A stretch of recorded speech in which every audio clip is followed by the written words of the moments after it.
Welcome to this negotiation masterclass edition of Negotiate Anything. With over 1,600 episodes featuring some of the world's brightest minds, we've carefully curated three powerful conversations for you. What makes this so special is that you'll hear how different experts from different industries approach the same challenge in their own unique ways.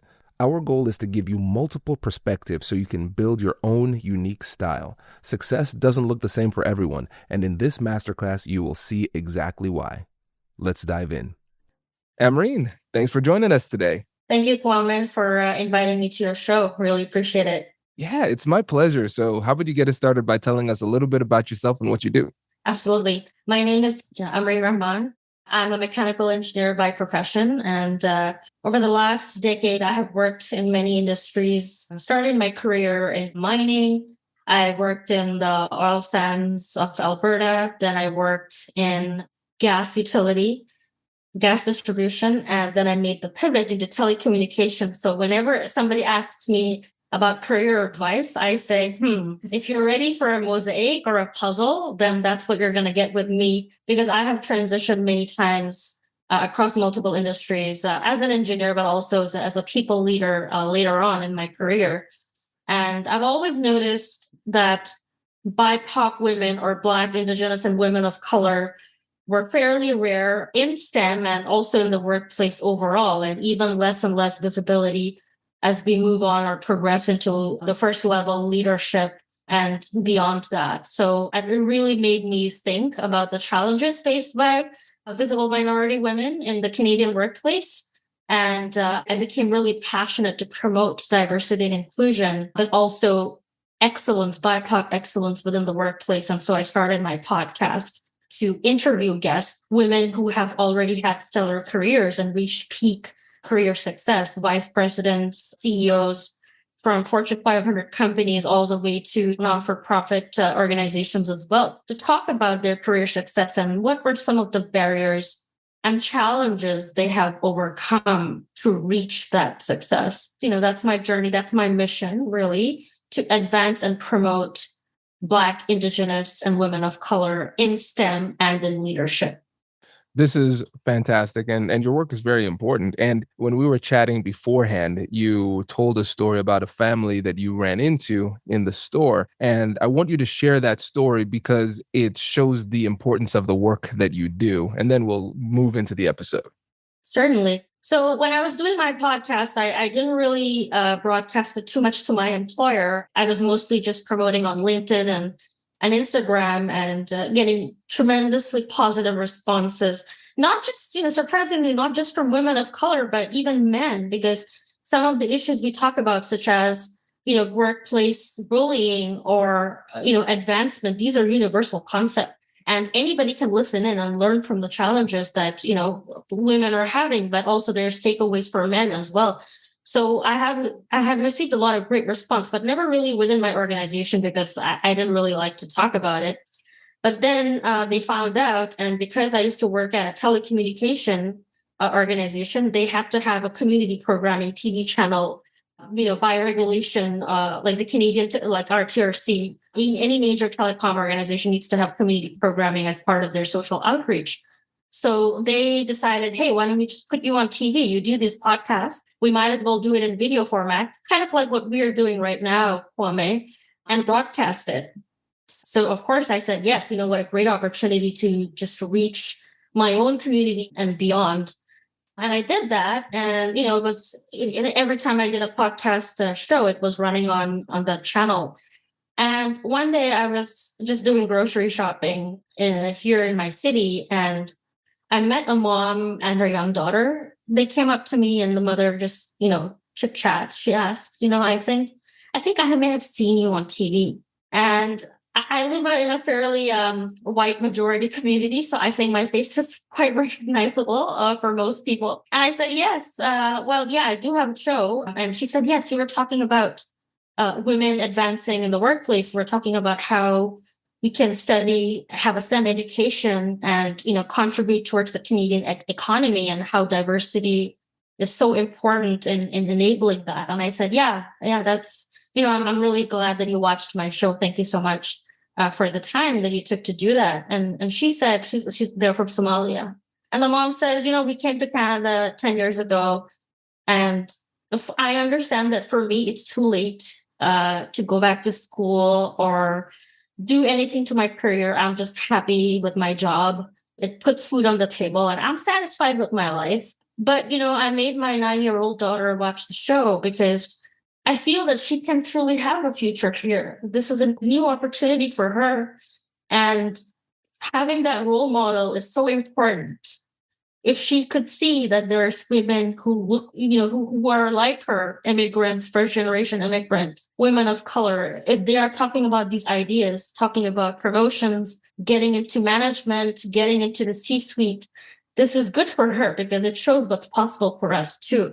And that really touched me, Kwame. I was a bit emotional at the time to hear that from a mom. And, it just really made me feel very blessed that I had that opportunity for my voice or my content to get into homes and families at the ground level. So, yeah, it was very rewarding for me. This is great. And I appreciate you sharing that story too, because it shows not only the impact that you have, but also the passion that you have for it. And that's critical, because representation matters. And it's hard to see yourself advancing in a society or a company if you don't see people who look like you somewhere represented there too. So I Absolutely. think that's very important. That's part of what I'm doing here with negotiation as well, because there's not that much representation in this field. So want to provide opportunities and let people see that it's possible. And one of the things that I know people in your audience struggle with, and I know for me, when I've been doing my keynotes and trainings, I see this with just everywhere, is the struggle of influence without authority. Mhm. We're in a situation where we might not have rank in this interaction. We might not have authority. And the person knows that they could completely ignore our recommendations or suggestions. And so it's really tough when you find yourself in that position. How do we persuade? And so to start off, I would love for you to kind of set the stage when it comes to influence without authority, and tell us a bit of what you've seen in your career as a mechanical engineer and also a people leader too. Absolutely. So I was a big believer, and this is probably coming from a brown family. Work hard. Your work speaks for itself. Be the hardest worker in the room, and the rewards will come. Okay. I believe that for the longest time.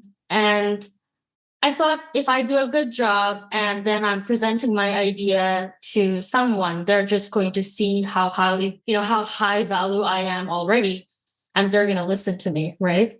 So influence is something that I find that they're like seeds, like you sow seeds and it takes time, like gradually they grow. And I think influence is very similar. You can't just boom, have influence like just like that.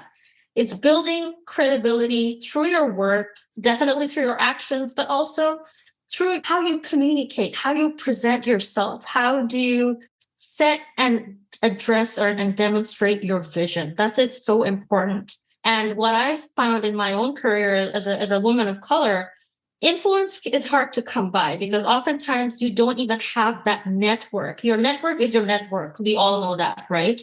And a lot of that gives you that influence. But what if you don't have it? How do you even begin to get that influence without authority? And there's three things that I believe personally that is required to have that influence without authority. Number one, it is true what they say, be a hard worker and demonstrate your results. Because at the end of the day, even though we say that your work doesn't speak for yourself per se, you still have to advocate for yourself. But you still need those results. You still need to show people that you are able to get solutions, you are able to solve problems. That's number one. Number two, what I just mentioned a while ago, advocacy. It's not just enough to work hard and hope that your results will speak for yourself. You have to self-advocate. We are our products too. We need to sell ourselves. We need to, put that idea out there that this is what we're doing. This is how we're building a product, or we're building consensus, or we're, building a vision. Whatever it is that you're doing, it needs to be out there. So that's number two. And number three, don't put all your eggs in one basket. And this is what I've noticed. I'm just going to speak from the corporate perspective. We always find that, okay, I have to please my manager or just my frontline manager or team lead and just impress that person. What we don't realize that we're constantly being watched from all levels of leadership, right? If you're doing a good job, if you're really trying to promote yourself and advocate yourself, there is some visibility on you. And you can't really rely just on one person to give you those opportunities or that one person to speak well of you, right? So again, don't put your eggs all in one basket. Try to network, try to build relationships and really build relationships. When I say that, not just, like let's have a coffee one day and then boom, I'm done, right? Like checkbox, you're on my network now. No, it's very much a nurturing a relationship. Build relationships with people from at all levels at an organization. Again, I'm just speaking from a corporate perspective, not just with your direct leader, but their bosses, leaders from other departments, right? Like you have to be building those relationships and really nurturing them. Find ways to give value. Sometimes I feel that as young people, you might feel that, what do I have to tell a director? What do I have to give this person? Why would this person invest any time in me? It might sound odd to young people, but they also have something of value to add, right? There's people who are in positions of power are very much interested in the perspective of the new and upcoming generation, how they're thinking, how the world is working, what's going on in TikTok. You know what I mean? So there's always something that you can teach them and in turn receive their wisdom and their, like the value that they have. They can definitely share that with you as well. So those are the three things that I recommend for someone to have influence without authority. Again, it's not a it's not a race. It's a marathon. You build it. You build influence. I love all of this. I was sitting here feverishly taking notes, Emery, and this is this is really strong. So let me do a quick recap. So we have Sure. three things. First, be a hard worker and get results. Sell yourself, advocate for yourself, and help to build that vision. And then don't put your eggs in one basket.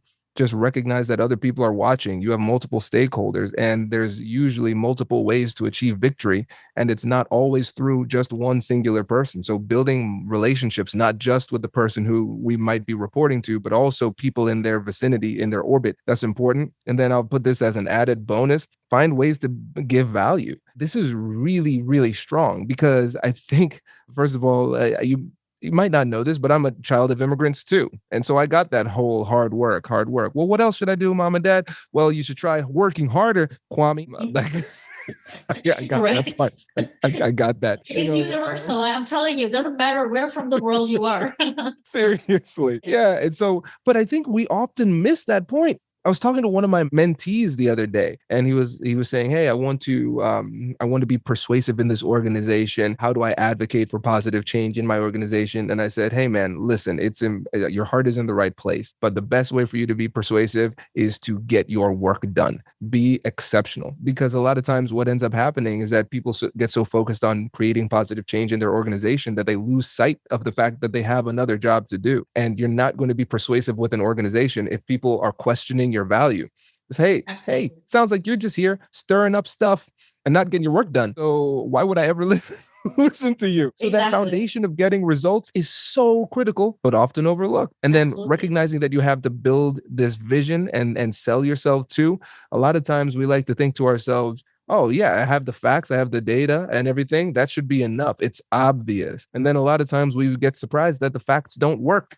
What do I do then if they simply disagree? Well, we have to be able to have those persuasive skills, and then just recognizing the fact that sometimes we have to engage in some coalition building. Sometimes we need to recruit allies to help us move forward. And this is not just in the sense of inclusion and belonging, but allies for your vision within the workforce. Who sees it the way that you do? Let's bring them to the conversation too. So I really love the clarity and simplicity, but also the power of this, because it works, but it will take some time. And I'm glad that you added that part too. Absolutely. I mean, it might sound a little cliche if I say this again, Kwame, but make a friend before you need a friend. It's, so important to remember. And I feel that many of us either don't have that awareness till we need it, or, it's just too late in the game. So I think, okay, first of all, let me just be very straight with you. It costs $0 to be a nice person. It costs maybe a bit of your time to help someone out. But those two things take you so far Because likability, there's real power in likability. There's real power in being perceived as a genuine, nice, and empathetic person. And it really doesn't cost much, right? It doesn't cost money, maybe a little bit of your time, but it pays dividends in, like unmeasurable worth and value. So, yeah, just wanted to add those 2 cents. This is, first of all, that was way more than 2 cents. Do not sell yourself short here. This is great. I've never heard it described this way. Make a friend before you need a friend. Because I think we all could think about friends or especially family members. You get a text, you're like, oh boy, what does this person need? Okay. What do you want? What do you want? What do you want? Right? So it is so beneficial because it can become really transparent. Oh, I see this pattern. Amreen only reaches out when she wants something, right? That is not persuasive. You're starting off the conversation in a way where the person is already resistant. And then also, you're right, it costs nothing to be a nice person, but the reality is it can get you so much value. And the value can just be a mutual relationship that you with people who care about each other. And then down the road, there may be a request that we need to make. We might need to call in a favor, perhaps, Absolutely. but that's not the reason why we're doing it, right? It has to have that legitimate foundation because we are becoming as a society increasingly more skeptical because every day somebody's trying to sell us something. And so we're always defending ourselves.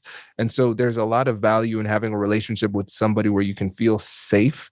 And then when you have that safety and you have that trust, it makes the difficult conversation way easier because you have a firm foundation of the relationship. One thing I've learned, Kwame, is people might not remember what you said, not your exact words, but they will always remember how you made them feel. And, I try to be more aware of my words because, I might say something or it might come off as, me implying something that might hurt someone or rub them the wrong way. So I think we have to be very careful in how we use our words. They're very powerful tools. We can either make or break a connection, make or break a relationship. So it's very important to be able to visualize that and realize that feelings really are important. People do a lot of things just by feel. It's not always logic. It's not always data. It's not always trends and, analytics and patterns. A lot of times people make decisions purely based on gut and purely based on feel. And, they're just so important to recognize and remember. Absolutely. And now with this, we've set a really firm foundation for just relationship building in general, but also persuasion. And so let's say we've done this work. We've taken the opportunity to make these deposits into the relationship bank account. We're creating value and helping people and we have a great relationship. Now we're in a situation where, all right, now this is a tough conversation. And now I'm approaching my manager, my boss, person who holds the cards, who holds all of the power in this interaction, and they can do whatever they want. But I'm trying to get them to do something specific. How would you approach that conversation? So definitely catch them at a time where you know that they're not going to be very stressed. Definitely just be cognizant of what might be going on in their plate first. Because again, it's a lot about emotions, right? Like, where is your bandwidth? Do you have the capacity to have this conversation right now where I'm making an ask? So definitely, be aware of that. But also, again, I would hope that when I'm making that ask of my manager, I have already set a foundation for the ask and it's just not coming out of the blue, right? I should be having, regular checkpoints or regular touch points about, where I'm going towards, what my aspirations are or, like what, maybe I'm trying to do a new project. What's the vision here and how I'm going to approach it? So definitely it shouldn't be something that's just off the blue and off the cuff. So yeah, definitely build that foundation. Make sure that you are known to be a reliable person. You're known to be someone with integrity because it's just so much easier to get buy-in if people believe in you, but also in your integrity and your honesty. And, they know that you're going to do what you say. And it should be worthy of their time to invest in you, or it should be, it should make sense for them to be seen as being aligned with you. That's something very important. I think people do think about, okay, this person, if I give him or if I give this person my backing, how does that make me look? Is she or he reliable? Have they done a good job typically? Am I going to regret this later on? So, again, everything takes time, right, Kwame? Even when I'm making my ask, I should have invested enough in that relationship. I should have done the work and built that credibility and integrity that just increases my chances of success. Brilliant. I love this. And I love the fact that you focused on the word investment there at the end, because we are talking about investments, not winning lottery tickets and winning a lot in no time at all with zero effort, right? Absolutely. Because a lot of times the mistake that we make when we say to ourselves, how do I achieve influence without authority in this conversation? If you just started thinking about it for that conversation, you've already lost, because you should have been investing in the relationship the entire time, demonstrating that you are aligned in this issue. And they should not be shocked at the fact that you're coming at them with this information or this request, constantly priming them throughout the entirety of the relationship and chipping away at it. So then it becomes almost obvious. The majority of the work should have been done days, weeks, and months in advance of the actual conversation. And if you Absolutely. decide to have the conversation and say, this is the conversation where I'm going to persuade my manager to change their entire worldview, good luck. It's going to be very tough to do. But one thing though, Kwame, it just occurred to me, sometimes even your own manager might not have the authority to give you what you want. And this is not something that many of us are aware of, right? Because sometimes, especially in early career, we don't really understand organizational politics, or we don't really understand how hierarchies work. So we might think that, oh, it's all in their hands now. And that's all I need to do. Again, the third point, putting all your eggs in one basket, right? Hoping that just your manager is enough to influence something in your favor. It takes a bit of time and a lot of effort and a lot of, just interdepartmental communications to kind of gauge, depending on the opportunity, what are you looking for? It's just not my manager who needs to give the green light. Who else is there beyond him or above him or her, or them really, who might have some influence over the decision too? So you're not, again, putting your eggs in one basket. You're ready. You know that you have to convince your manager, but you also know that you might have to, have those elevator pitch conversations with the director if they're available. Just putting it in, right? Obviously, you'll talk to your manager, but make sure that you're building those, putting those seeds, in there too. So that's just something to be aware of. That is a crucial thing for us to be aware of as well, because essentially, if we don't understand the org chart and we don't understand the limitations of power that our manager might have, we might be asking for the impossible and creating a very strange conversation. Exactly. It reflects poorly on you too, because you're saying, how well can you understand this situation if you don't even understand how to get it done organizationally? So it diminishes your credibility. And so maybe the negotiation isn't for a specific decision to be made, but maybe the negotiation is for your manager to become an ally with you in this process. It's coalition building, because maybe you by yourself don't have the political capital to get it done, but they do, or they plus you, or somebody else does. So you recruit them as part in this process. And I think that's a really strong way to go forward. Absolutely.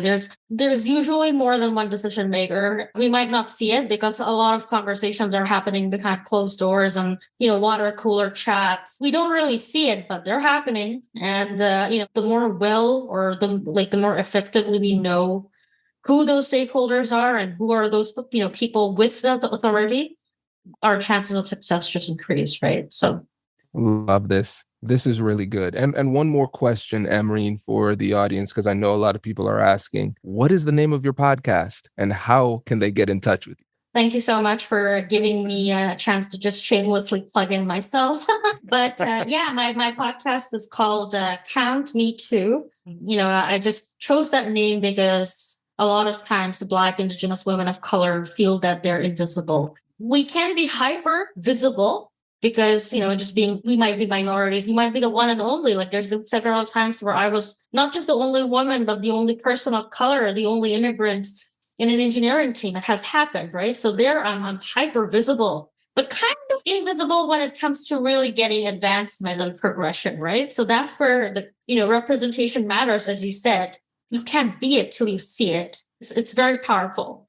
And that's why the name Count Me Too, that I also exist and I'm here and I deserve this. So that's how the name came about for me in my head. We definitely felt that, okay, this is a time that we can talk about racial equity and we can talk about inclusion, not just diversity, not just flowery language that, it's all just let's hold hands and kumbaya. No, like actual real change where we can talk about these difficult conversations, but nonetheless conversations that need to be had.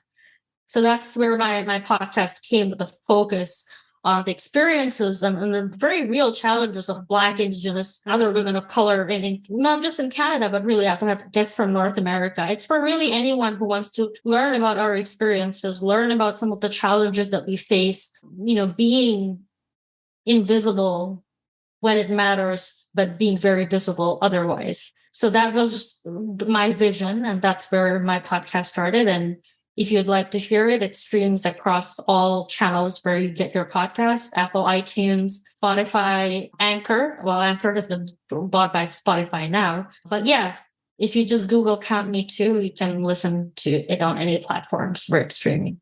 Love it. Amreen, thank you so much for joining us. And listeners, we will put links to Amreen's podcast and her LinkedIn in the description. Thank you again. This was exceptional.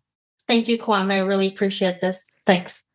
That was the first part of today's masterclass. Up next, we'll hear from another expert with a different approach, giving you even more strategies to add to your toolkit. Let's keep it rolling.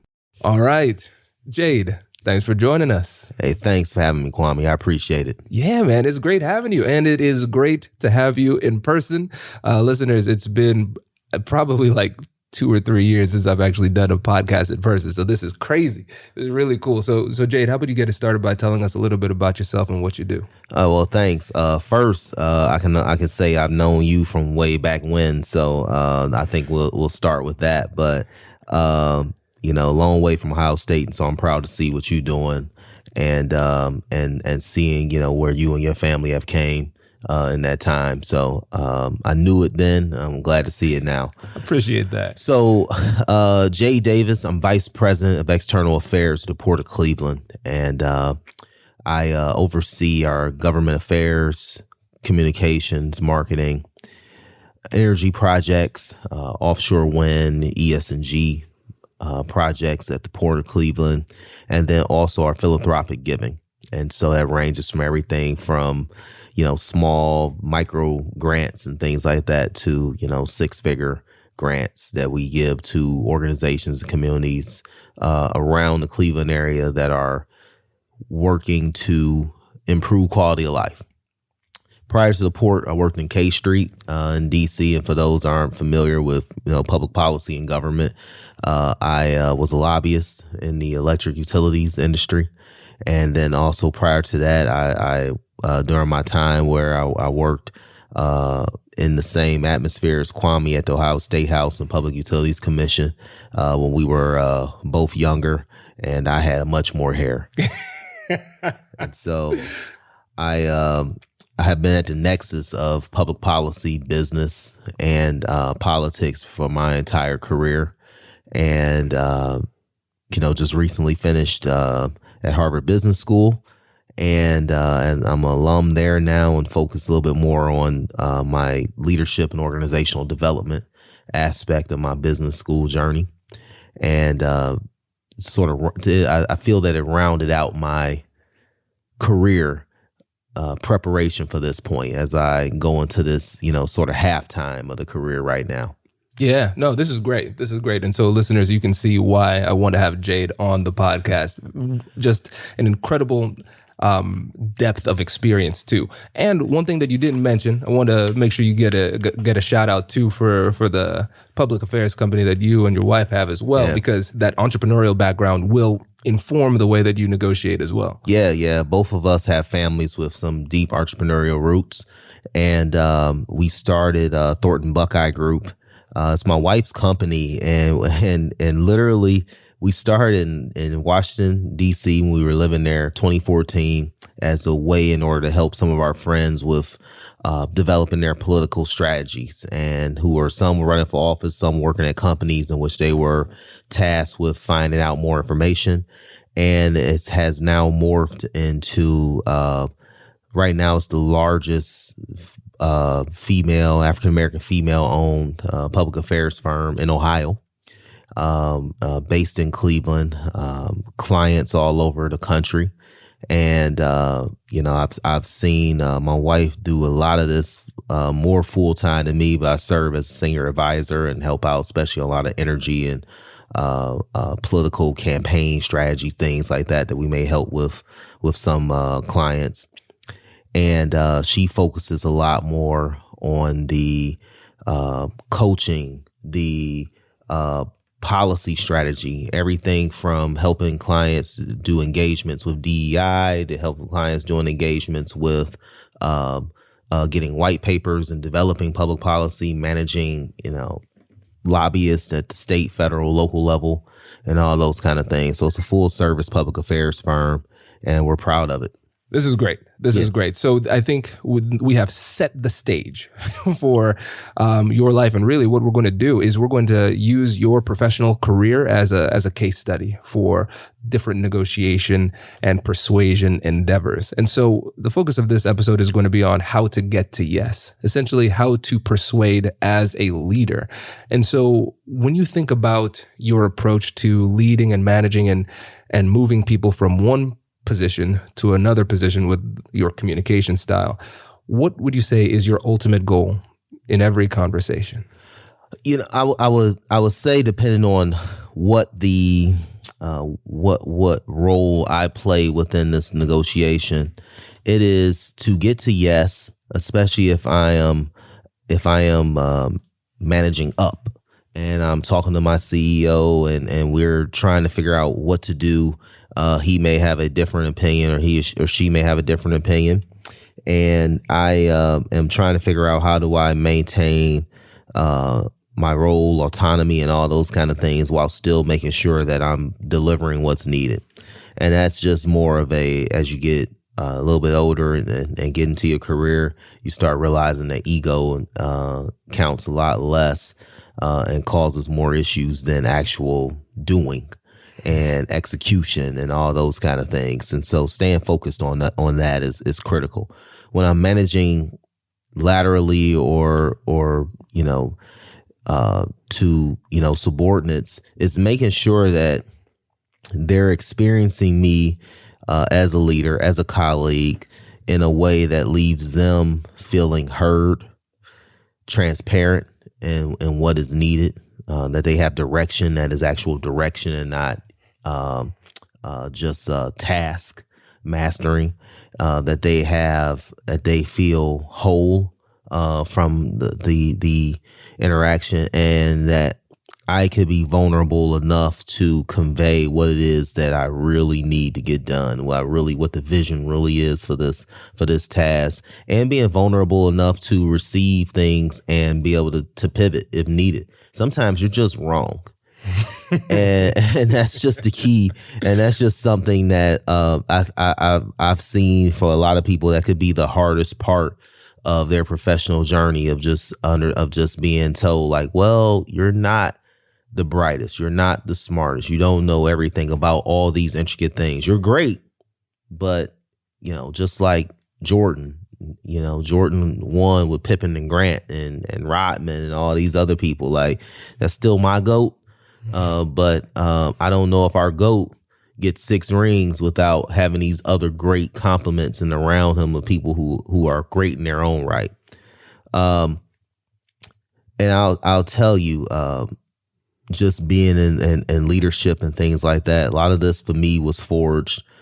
And I had a boss tell me a long time ago, I was like, well, how do you know how to do these things? How do you know how to do these things? They're like, well, because I screwed them up.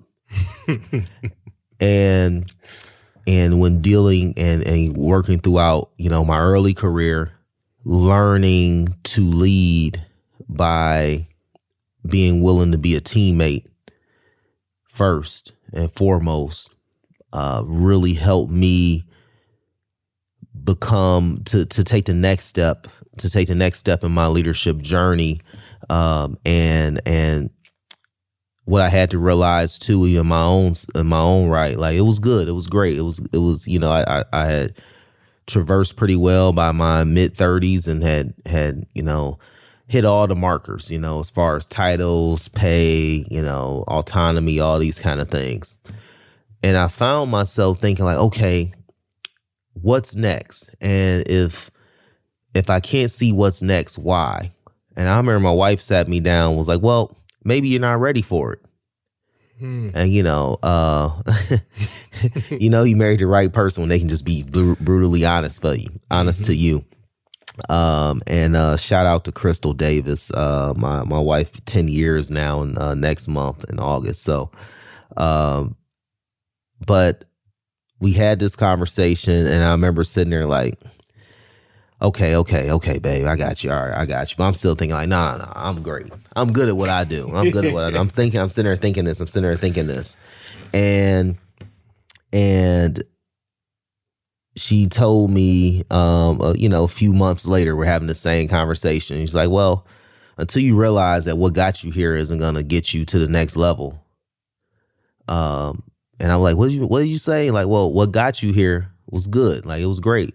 But what's going to get you to the next level is development of something else. And for me, that development was making sure that I could lead and I could be a teammate in a very authentic and vulnerable way that allowed people to really understand like what my motivations are. This is great. And there's so many interesting things that you said that I want to dig into. I think let's dig. The first interesting thing was somebody in the Cleveland area admitting that Michael Jordan is the greatest of all time. I think that was fascinating. But that's for a different podcast. Oh, I'm of that generation. You see Blackish and see Andre Johnson's shoe closet. I have plenty of Jordans in my shoe closet. So.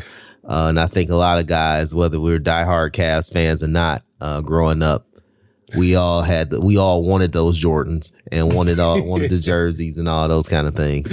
Yeah, it's hard to shake. It's hard to shake.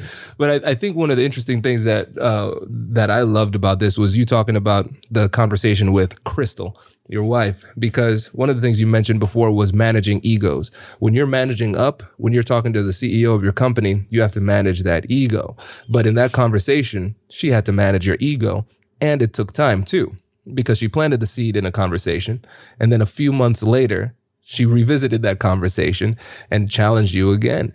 And the thing that led to that massive leap in your career was accepting that, being more humble, and then recognizing that even though you are great at what you do, the next iteration of your career is going to be about leadership and the connection that you have with other people and the ability to motivate, inspire, and persuade other people. And so your ability to kind of check your ego in that moment is what led to the growth that allowed you to be a better leader.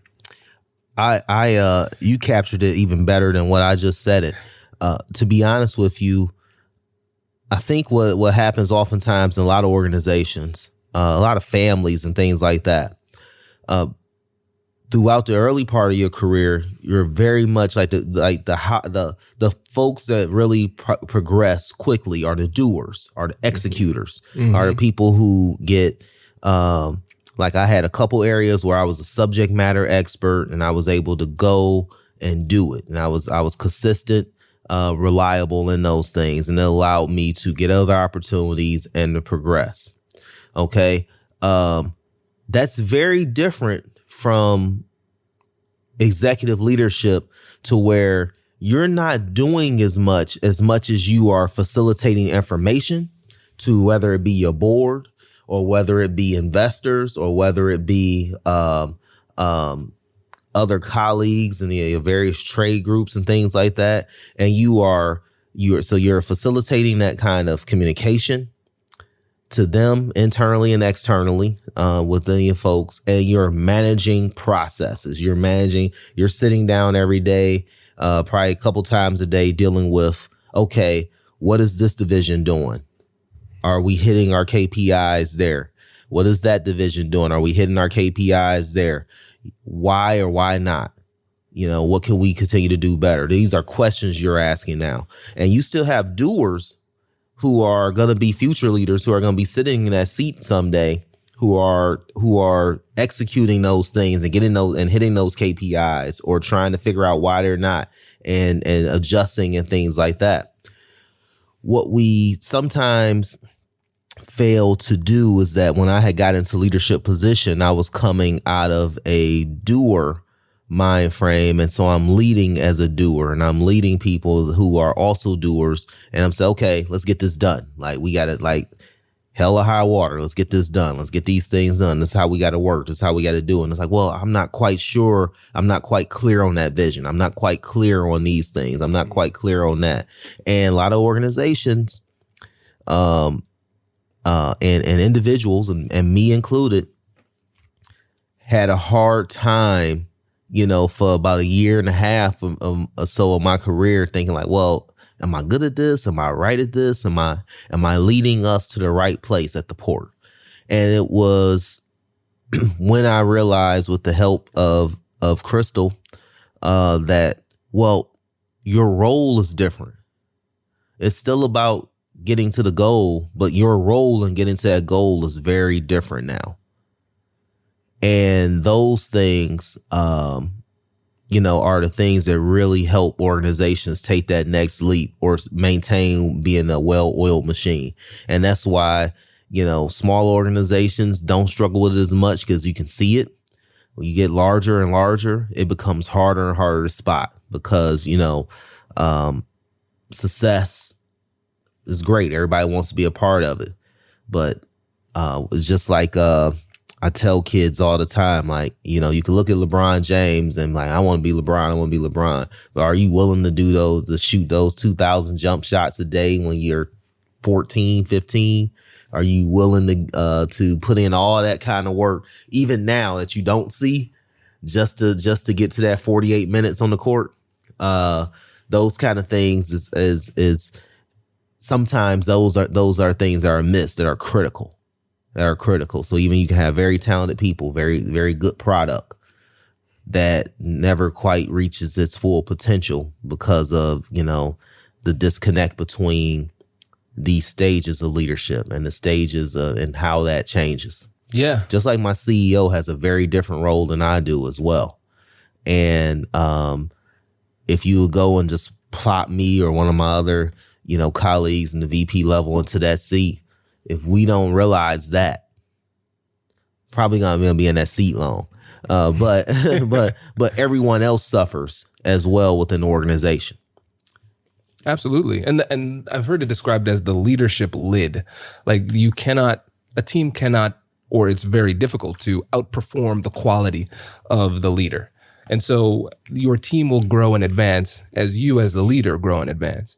And one of the things that you mentioned there was, you've mentioned it a couple times actually, the role, understanding your role, and especially understanding the shift where you were before versus where you are now, and your role relative to other people.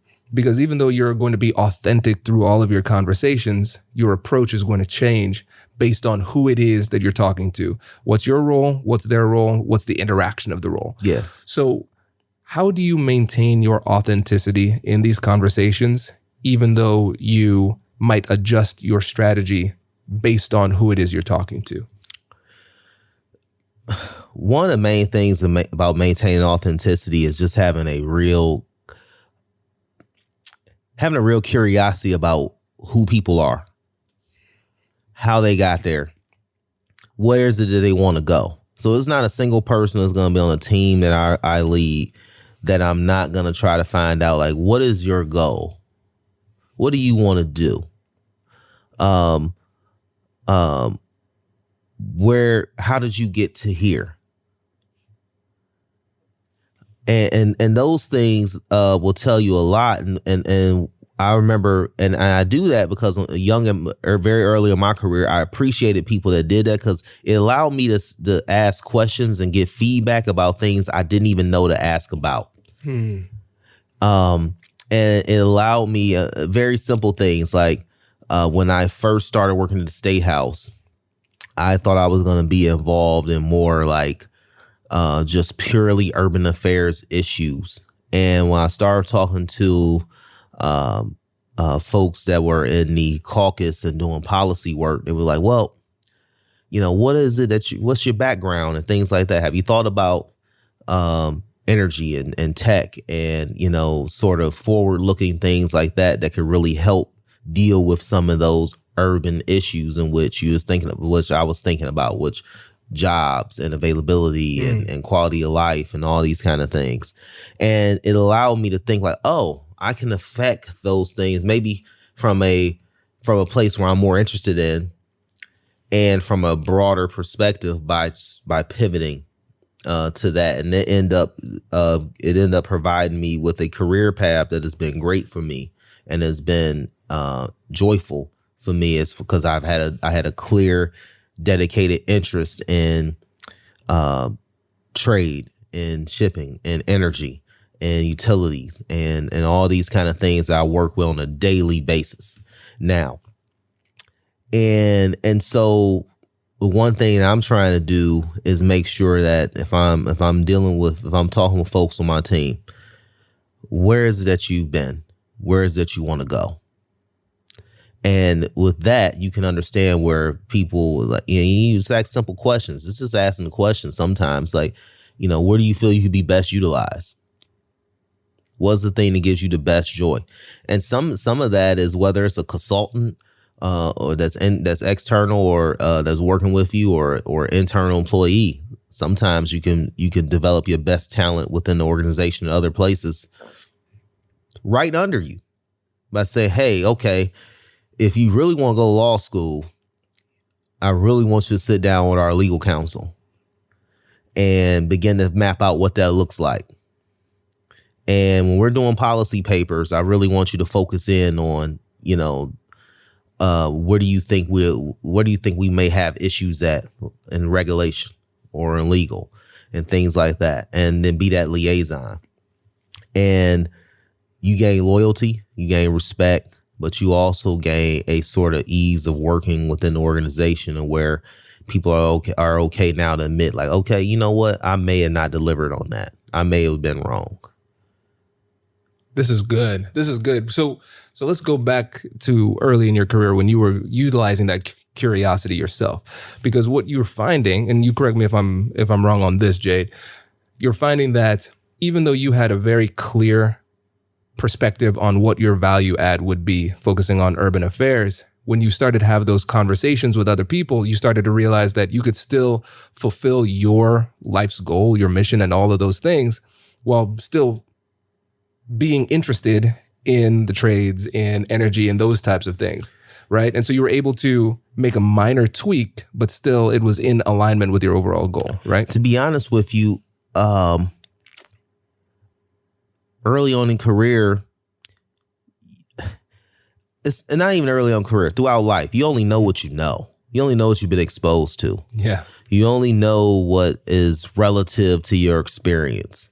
And so for a lot of folks, especially if you're like me, you're a first generation college student, you get out of college, you work a little bit, go to grad school, you get, okay, now I got this job, I am like an adult now. And it's like, okay, I know these things, I'm going to go do these things. And it's like, well, have you ever thought about this? Have you ever thought about that?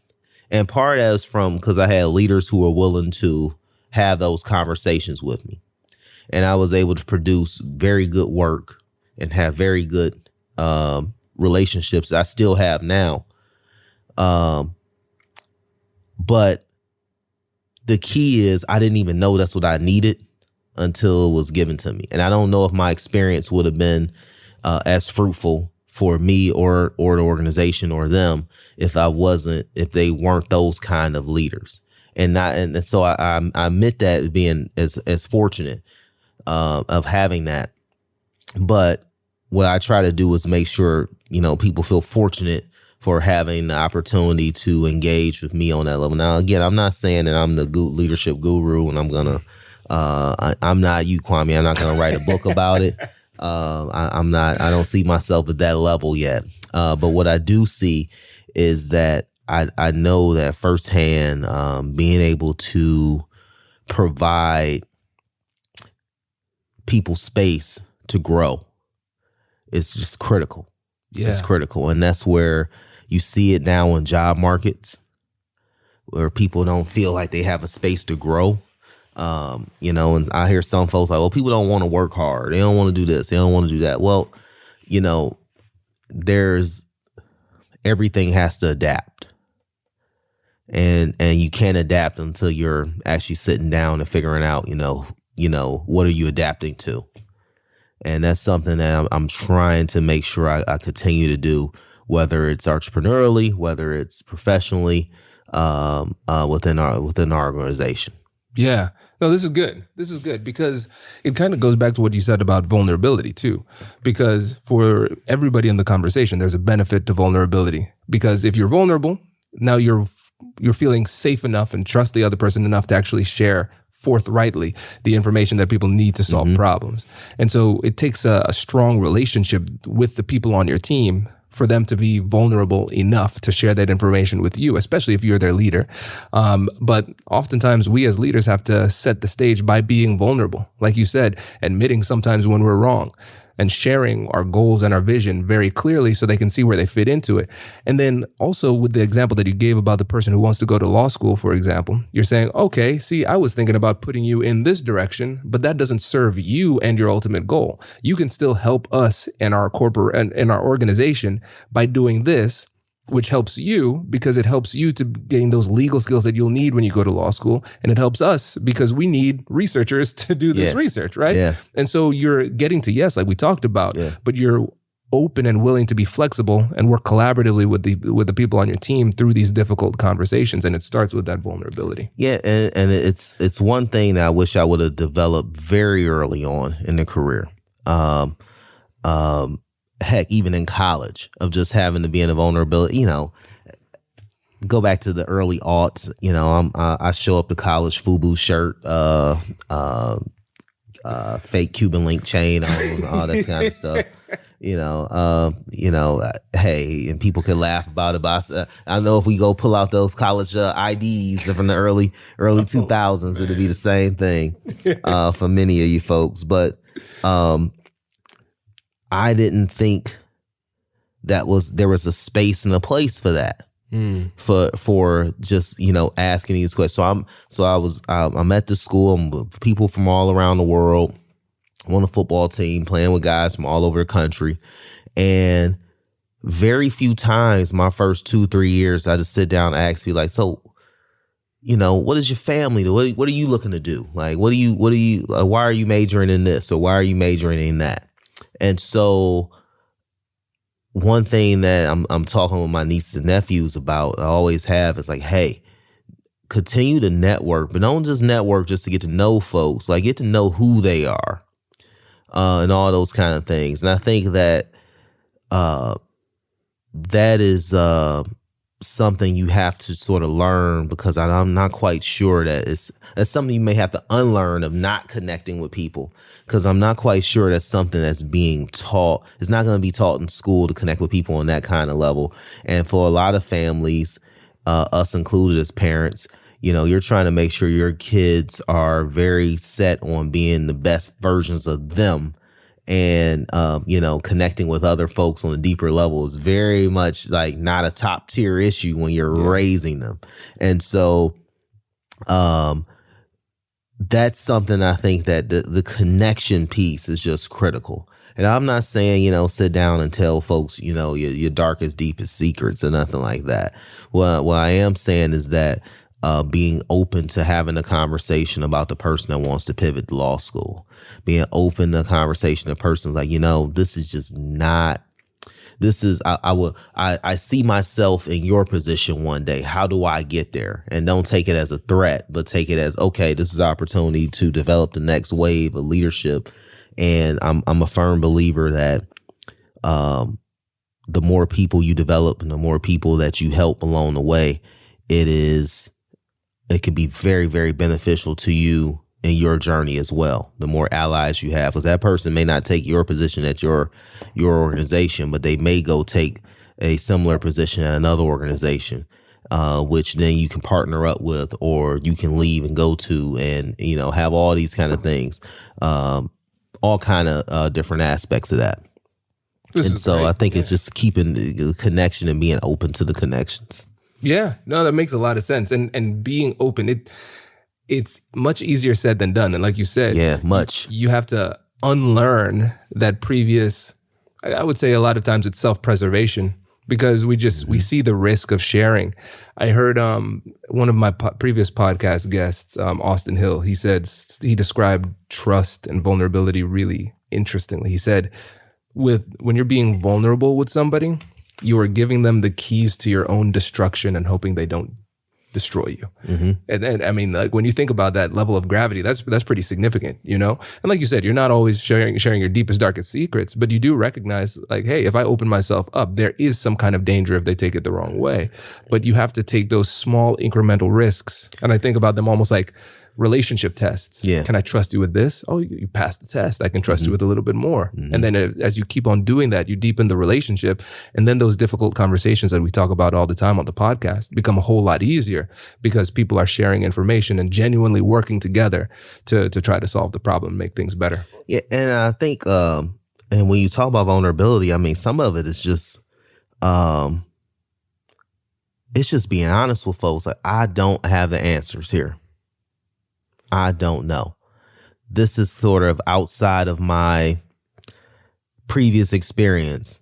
I may have to go back and do some more reading. There's all these kind of things that are going on within the everyday of a project. I just had a critical conversation with my CEO last week about some things that we had to get done, some decisions we had to make as an organization. And he was very honest and said, hey, I don't know. Like, I need you to figure this out for me and help me and help me, get to this. I got to trust you in this. Mm-hmm.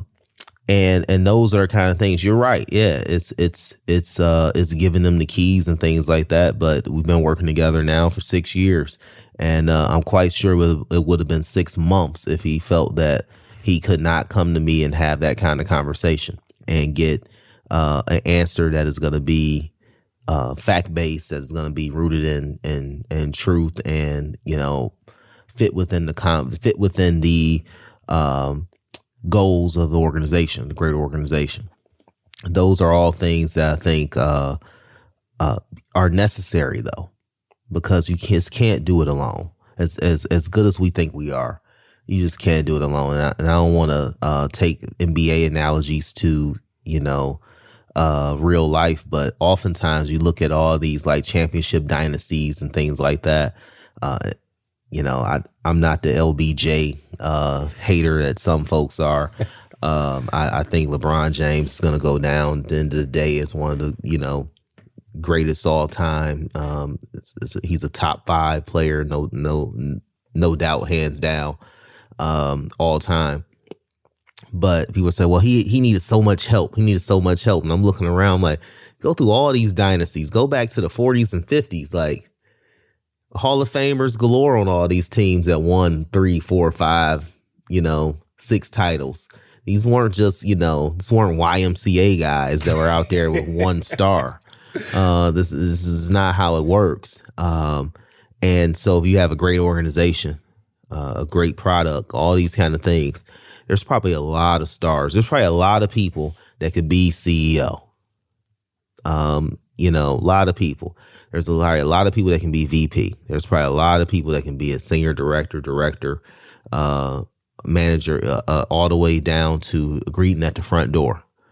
There's probably a lot of people that can do those things within that organization. But the organization is someplace worth being. That's what you need. A lot of people that are willing, that can step up if need be. Exactly. And to that point too, even if you could do it all by yourself, you wouldn't want to, because it would be exhausting and unpleasant. Yeah. Would you enjoy it? Would you have enough left to enjoy it, to see it? Those are all kind of things, I think those things are, look at the Apple journey, look at the Microsoft journey. I mean, the talented, bright people were involved with all of this from, for years and decades. And not everybody was, Steve Jobs or, Bill Gates, But there was a lot of people who could have been, who were involved with this. And some of them left and went and did other great things. Some of them stayed and did great things. Some of them went and did low key things that were critical. When you start talking about other algorithms or other smaller companies and tech companies and things like that, I think there's a lot of things that we see. We had, some senior folks leave over the last few years who have went on and done great things at our organization. Thornton Buckeye Group is constantly working with people who are looking to expand and right size their profile within the public policy sphere to do great things. Is not just one way to do it. It's not just one person doing it. And again, it all gets down to being willing to have that conversation, being willing to listen, and being open to, what's possible. Yeah. It's hard. Sometimes we want to know. I know it. I can do it. Trust me, I know. But it's almost always not the way to do it. Right. Exactly. Well, Jade, really appreciate it, man. This is really great. I feel like I could just keep on going. And I know that because we talked for like an hour before we started. Yeah, definitely. But before we go, can you let the listeners know again about where you are now, your public relations company, and how they can get in touch? Thornton Buckeye Group. You can check out thorntonbuckeyegroup.com. So that's THORNTON Buckeye, BUCKEYE group, GROUP.com, or you can email C Davis, letter C, DAVIS, Davis at thorntonbuckeyegroup.com. And so it's I'm really proud of my wife. My wife is a dynamic professional in her own right, vice president of Alliance to Great Lakes. She really is the one driving Thornton Buckeye Group from the day to day, with a couple of our, key staff and consultants. And to see her as a African-American woman, young woman, take on this and with such vigor, and it's been great to see. I'm just glad I can be able to help. I'm glad I can be able to step in. And 10 years ago we said I do. So it's been great. And check it out if for your public affairs needs, Thornton Buckeye Group. Love it. Yeah, man. I tell you one thing I respect. You've always been incredibly good at getting all-stars on your team, and Crystal's a great yeah, definitely. So this is great, man. Really appreciate it. Go to the top, man. I want to go to the top. That's right. Appreciate it, brother. Thanks appreciate for coming it. on. Thank you. Bye. You've just heard one powerful perspective, and now we're moving on to the next. A fresh voice with a new angle on the same challenge, so you can keep expanding your skills. Let's dive in. Jay, thanks for joining us today, my friend. Hello. Good to see you, Kwame. It's so hard to sit down and record a podcast and not just immediately dive into all the things of being a creator off the bat, but excited to be here. Yes, we're excited to have you. So how about you get us started by telling us about yourself and what you do? Yeah, I'm a creator, and you could say I'm a podcaster. You could say I'm a writer. You could say I'm a course creator. I'm all of those things, but my content is a little meta because I am studying the best creators in the world in trying to synthesize and contextualize what they do well, what's working for them today, that other up and coming creators can apply to their own businesses. And I do that on a variety of platforms, but that's it in a nutshell. That's awesome. Okay. And listeners, you're seeing a pattern here. A lot of my friends are very humble, so I have to throw them some alley-oops. So Jay, can you please tell them about your community, your podcast, LinkedIn Learning, all those cool things? Okay. Sure. Let me remove the humble hat. So the podcast is called Creative Elements. It's got over 1 million downloads. I've been talking to some incredible creators, including you, James Clear, Tim Urban, Cody Sanchez, Tori Dunlap. The newsletter has been in flight since 2017. And that has 14,000 subscribers or so. Launched a membership community this year for people who are trying to become professional creators. And we have 100 members in there. And it's all been really, really good. Just launched our YouTube channel for the podcast this week. 7 courses for LinkedIn Learning, as you shared, and I think 5 or so courses independently. So I've made a lot of stuff, Kwame. Dare I say you've created a lot of things. This is really great. And, I think this does a good job of laying the foundation of really what it means to be a creator. Because yes, you are an entrepreneur, but it's a specific type of entrepreneurship that you are engaged in. And so when you think about how you would define a creator, what would that definition look like to you? Generally, the term these days is used to define somebody whose product is mostly digital in nature, probably tied to information and knowledge transfer. Another way of saying like courses or workshops or even, books and things like that, or, blogs. So creator uses digital mediums to create digital products. And what they create, in my opinion, is for the benefit of both the consumer and the creator. Both of them benefit and capture value from that exchange, so that the creator can continue to financially afford to create, and the consumer gets closer to whatever goal they're trying to get towards. Love it. Awesome definition. So listeners, on this episode, Jay is going to talk about some of the persuasive endeavors he has as a creator and an entrepreneur.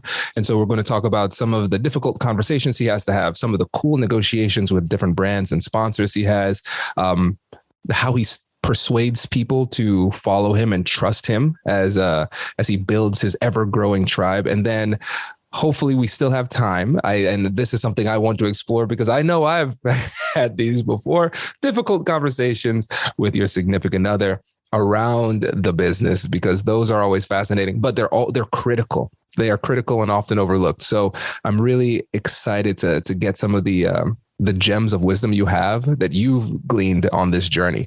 So let's start with the basics, because if you're a creator and nobody consumes what you create, then are you really a creator? It's like if a tree falls in the woods, right? Yeah. And so we have to talk about that. And that's kind of why I preface with the definition of both sides of the equation are capturing value, because there is artistry, something that you create and isn't necessarily generating a financial return for you. And probably you aren't trying to create a financial return if you're approaching it as a pure artist. But yeah, the creators that I talk to, like, they understand that this is a transaction in a way. It's a transfer of information. It's a transfer of trust in order to build a relationship and eventually lead to whatever your pathway of monetizing that attention is. You have to find a way to align incentives with your audience so that the way that you monetize attention is serving them so that you can be served, essentially. I love that. And let's focus on this. You want to align incentives to monetize attention. And I love this because we're in an attention economy, and it's really exciting for people who aspire to be creators because there's more opportunity now than ever before in this space. And at the same time, there's more competition now than ever before. And so there are going to be times, not only as creators, but just as individuals, where when we're trying to stand out, when we're trying to get positive attention and demonstrate that we are people of value and we have something to bring to the table.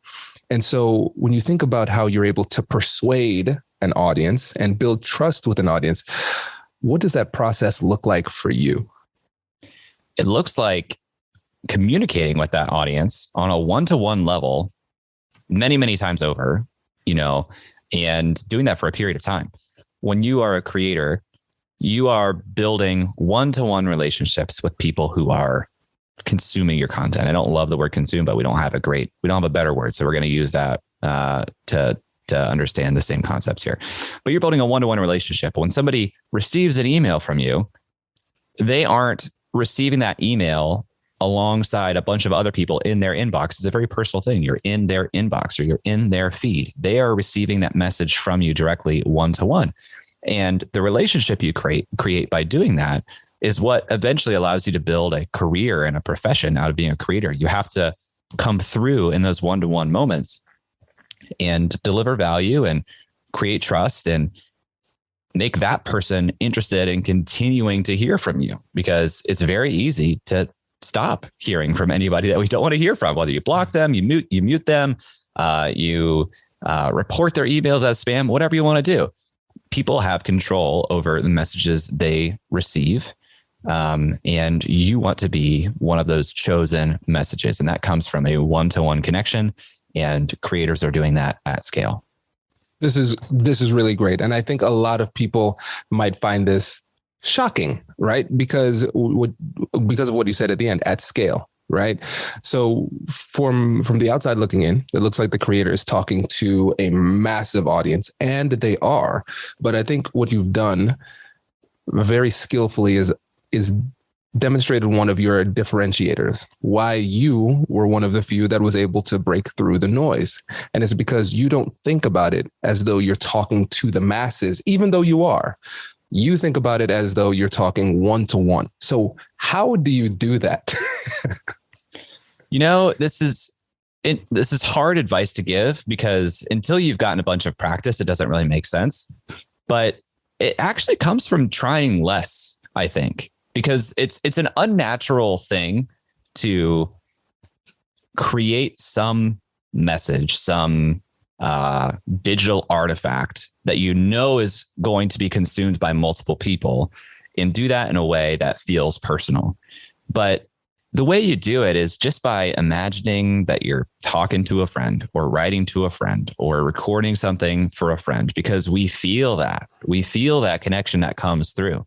We were talking before we got on this. You said, this is a nice camera. Is this a DSLR? I am currently staring into a massive lens. That is so weird. But I have to imagine that I'm talking to Kwame. I can't imagine I'm talking to a camera. I have to, this again comes through practice, know that I'm talking to Kwame, and I'm talking to the person on the other side of this. And when I was doing courses for LinkedIn Learning, you've done several yourself, one of the most impactful directions I got from the team when writing my scripts, they say, hey, in your intro, your friend Jay. In the middle of this, your teacher Jay, but your intro, the hook, your friend Jay. How would you write this if you were sitting at a coffee table across from somebody else, just a friend who asked you this question? How would you lead into this conversation? That really helped me unlock how to write in my voice. And the other thing is, I got to say, doing a podcast is kind of a hack for this, but you don't have to do a podcast to have this benefit. When you write something, if you take the time to read it out loud, it becomes very clear quickly if that sounds like you, if you would use those words in conversation. There's we often will go to like flowery language when we start writing something to, the abyss or like the masses. We default to like, well, what did we learn in English class? And we think bigger words are good, long sentences. Like, we get this flowery literature like language. And really, when we communicate day to day, we communicate at like a 5th grade level. And when you're a creator and you're trying to relate to people one-to-one at scale, you need to be communicating at like a 5th grade level. It's not to say you talk to them like they are 5th graders. It's to say short words, easy to understand words that are in most people's vocabulary. That's good. Short sentences. That's good. Transitional words like and, but, or, those are good. And that's not what we were taught in higher ed. But those types of things you learn with practice, and makes it seem like you're a more approachable one-to-one person in their lives. This is great. And I love kind of taking a bit of a psychological, I should say a philosophical bend to this, because you started off with an interesting approach, which is try less, right? And it reminds me of Taoism when you think about Wu Wei, like doing less, right? The being in flow. And when you're having a great conversation with somebody, time just goes past. You're just flowing. You're just in the moment completely with the person. And really, it sounds like that's what you're trying to do with your messaging. But that's really hard to do for a number of reasons. And one of them was, hey, listen, we learned how to write in school as if we went to college. They told us bigger words are better, things like that. And I think, honestly, of course, I I am very appreciative of my legal career and the degrees I have and everything. But when I was starting off as a creator, one of the biggest challenges was unlearning how to communicate like a lawyer, right? If you listen to my earlier episodes, there's a lot of big words, random Latin thrown in. Why am I speaking Latin? Because that's how lawyers talk, right? And so simplifying the language to make it more approachable has been really helpful. Yeah. But it takes a lot of humility, because go even beyond the skill set of communicating one-to-one at scale, to even be willing to do what it takes to create a one-on-one relationship that has trust at scale takes a lot of humility. So for you, how did you get the mindset that you needed in order to be willing to do what it took to communicate this way? Well, in the beginning, I wasn't trying to be a creator because I didn't even know what that really was. What I was trying to do was get over this narrative that I had, which was that I was not a creative person. Like I had this time in 2017, January of 2017 to be exact, when I was feeling very stuck and blocked. And in the book, The Artist's Way by Julie Cameron, she talks about this concept of a shadow artist. Everyone has a shadow artist. And it's this part of you that if you allowed it, just wants to play and make things. And your shadow artist may be following around like painters and things. I was starting to follow creators and writers in my mind. And you can, if you're listening to this and you're kind of like understanding this itch that you feel, this like discontentment with the way you're spending your time and feeling like you're not doing things fun and creative and you want to be, that's your shadow artist talking to you, I think. And you can kind of uncover the flavor of your shadow artist by looking at your social media feeds. You've already chosen to follow certain people who are on those feeds, and they are creators, and you're following them for a reason, whether it's, I like their personality, I like their vibe, I like that they're pursuing this lifestyle. You know, some of my friends, they follow exclusively people who are doing tiny homes. Some of my friends are following exclusively people who are building YouTube channels. It's different types of desires and things they want to do, but we often cling to people that are doing the things that we have an innate, maybe even unspoken, ununderstood desire to do. And I was in that phase, and I wasn't trying to be a creator. I was just trying to stop feeling that like nagging itch that was making me uncomfortable because I wasn't exploring something. And my means of doing that was to begin writing every day, because I told myself writing is a creative act.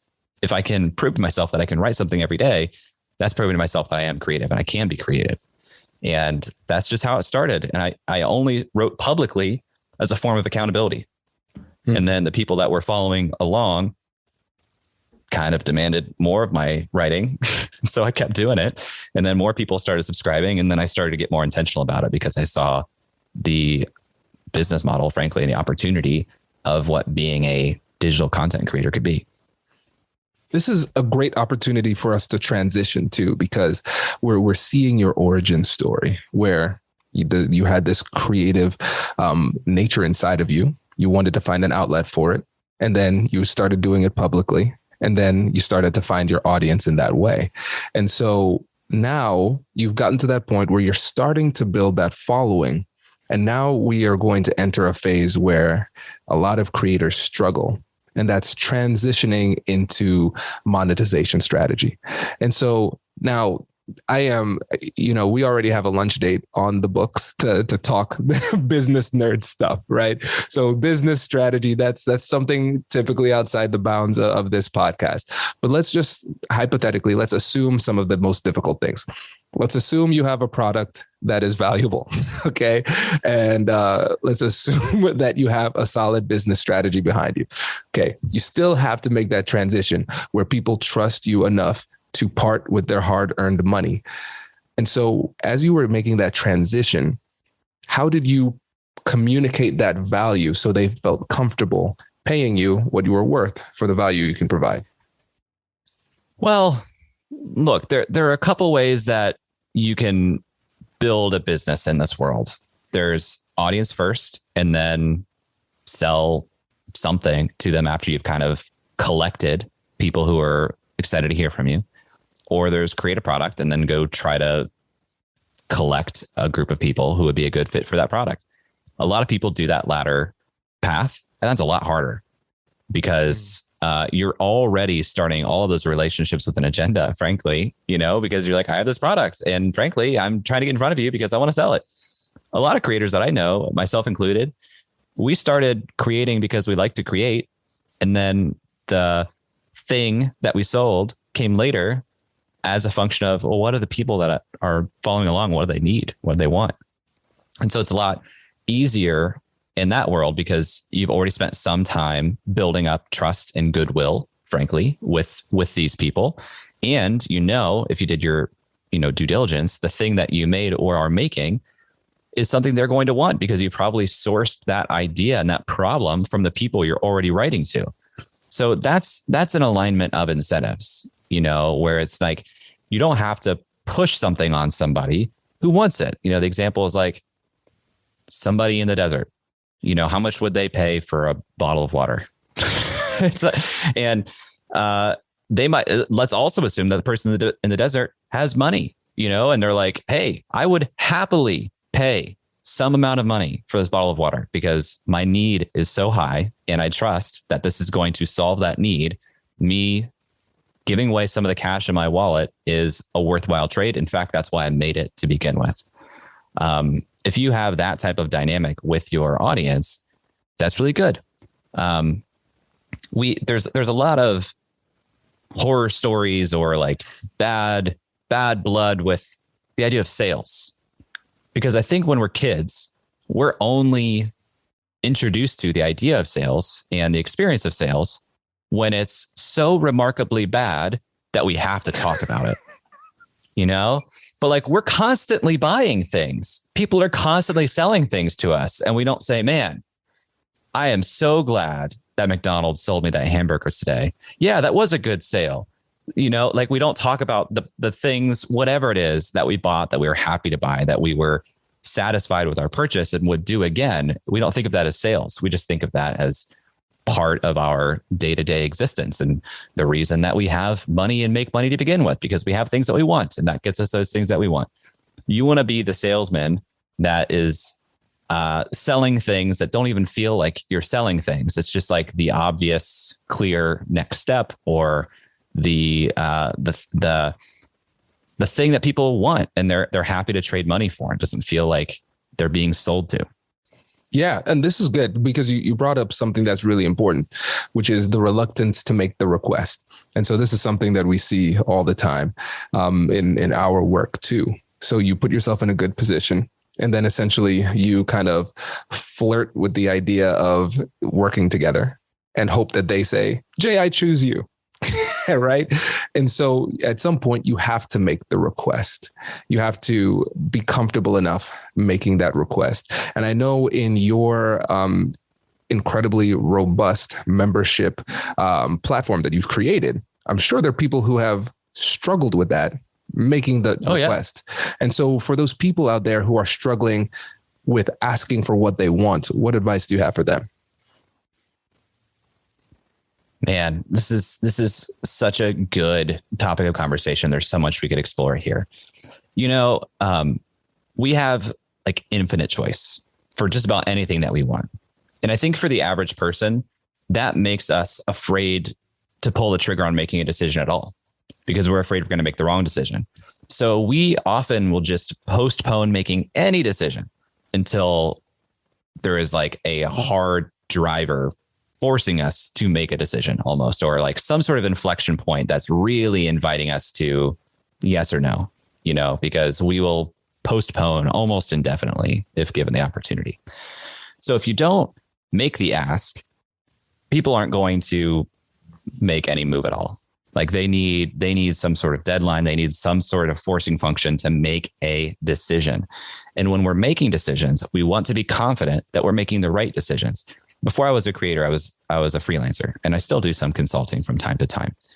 And what I learned was people were much more likely to say yes and work with me if I was confident that I was going to be able to deliver for them. Like they were looking to me to lead the conversation. And if I was leading the conversation and I was making it very clear that I understood their problem and I could get them to the solution that they wanted, I can confidently say that, that put their mind at ease. It made it feel like, yeah, I'm making a good decision here.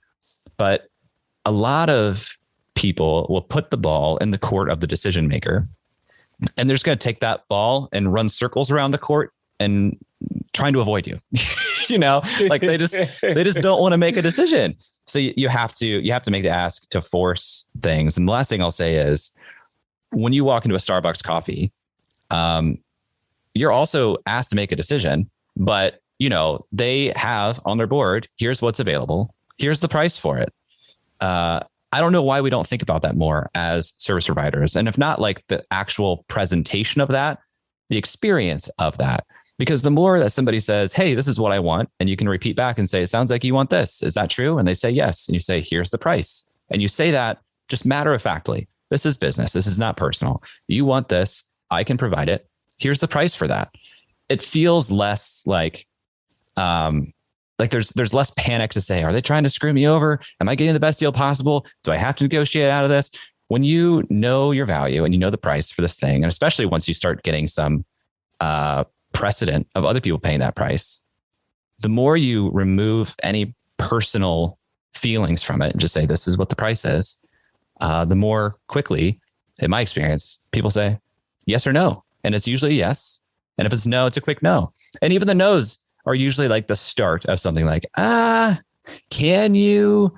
And sometimes my answer is yes, I can, or here's how we can. And sometimes the answer is no, take it or leave it. Yeah. Oh, this is good. And so one of the things that you mentioned that I really want to dig into that, again, often overlooked, but very, very, it sometimes could be the deciding factor, is how you make the request. And so you could say, here's the price, very matter of factly, like you described. Or you could say, well, I know it's a little bit expensive, but here's, okay, cool. So they're going to say no. Yes. Yes. Like how you make that ask is really important. Can you go a bit deeper into that? Yeah, it is really important because again, they're looking for confidence. Like if you feel and are exuding confidence and calmness that you can deliver for them, then they're going to feel that and they're more likely to say yes. If they don't feel that, they're way more likely to say no. Now, the other thing that I've worked on with a lot of people that's very helpful, if someone's coming to you with a need, they probably also have a timeline. And if it's not like completely clearly stated, they have a good idea of it. And the trouble that a lot of freelancers have is they will send a proposal, just never hear from that person again. And it's uncomfortable to follow up, but you have to do it. But it's easy when you follow up to feel like, all right, now I am the jerk, just like bugging this person. And a lot of freelancers who are often creatives, who are often empaths, struggle with that.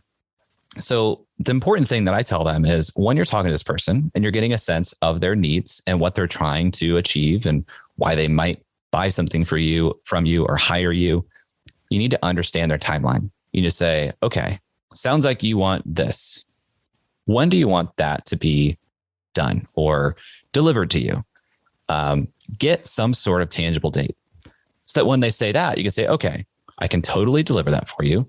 Here's when we need to get started so that I can make sure we stick to that timeline.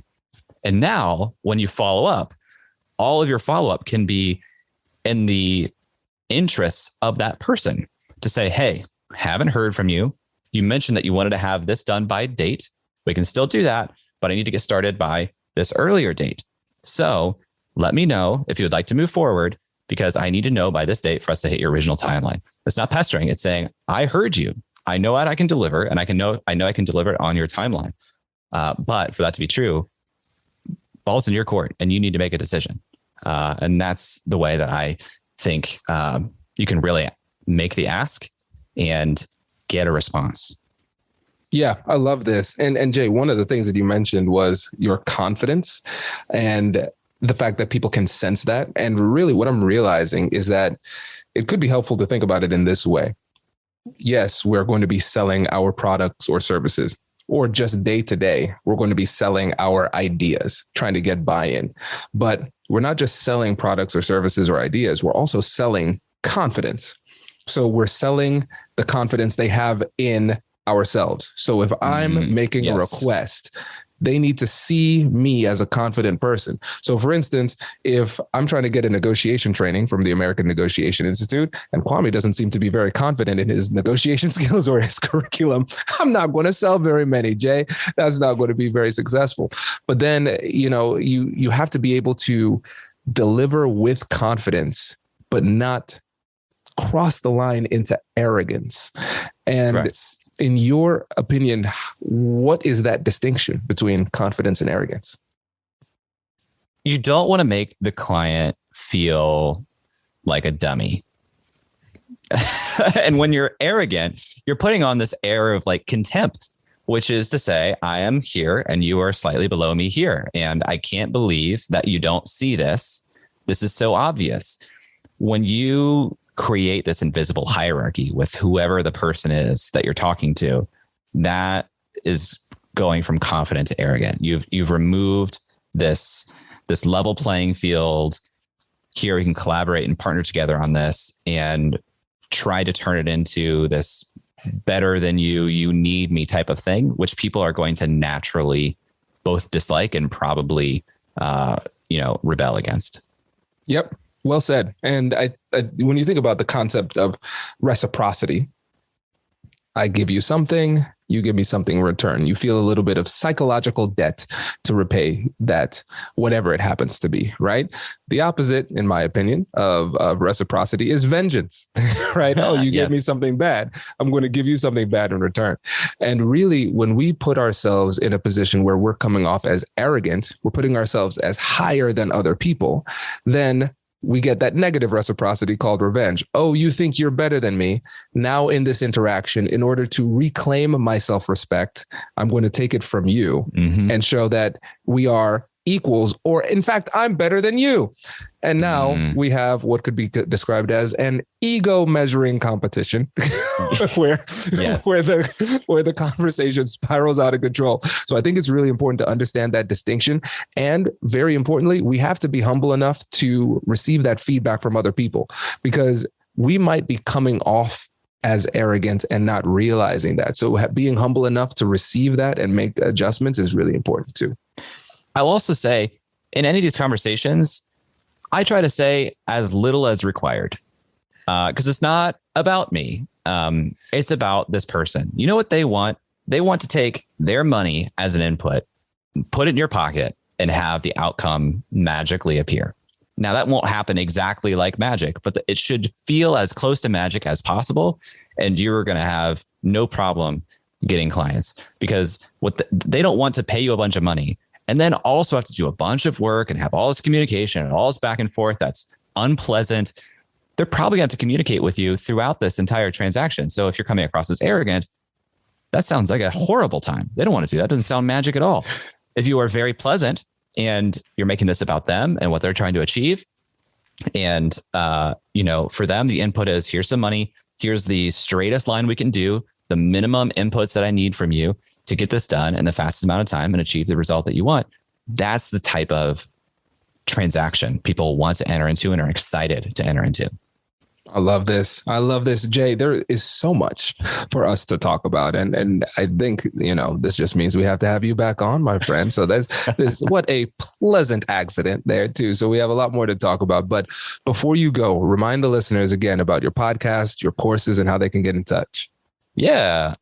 If you're a podcast listener, which obviously you are, check out Creative Elements here in your player. I talk to incredible people. Go all the way back to episode number 23 and listen to Kwame, who was amazing. And you can find me online by searching my name. I'm hard to avoid. Twitter is where I'm most active. And that's just @JClaus. Awesome. Jay, really appreciate it. Thanks for joining us. Thanks for having me, man.